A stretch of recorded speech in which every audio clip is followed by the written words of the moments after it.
why we have to value each other's different character traits and personalities and talents and gifts and abilities. I'm talking about those of us who are believers. You may not necessarily be able to do what another individual is able to do, but if you have a desire to see a great thing accomplished, then you will, as they say, get in where you fit in and use your talents, your gifts and abilities to accomplish the goal.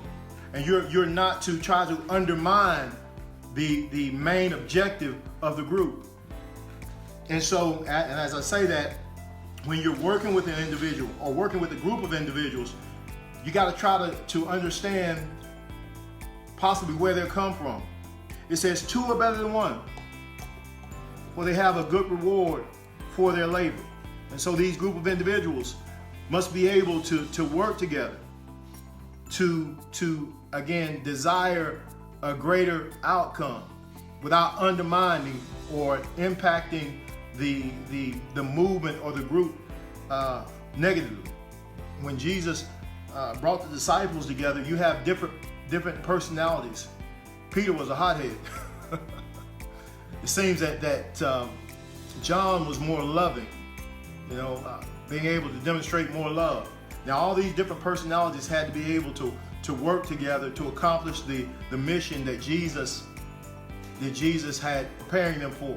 Now, in the midst of that, as I say that, in the midst of that, Judas was a part of that group. Judas was a part of that group. Judas, as you know, betrayed Jesus. And Jesus knew that Judas was going to betray him. And I heard a preacher say this not too long ago. He said Judas ate too. When they were dining at the Last Supper, Jesus, knowing that Judas was going to betray him, Judas ate too. So you got to love your enemy as well as your friend. You've got to be willing to, and I mentioned Sunday. I think it was Sunday. That's a hard pill to swallow.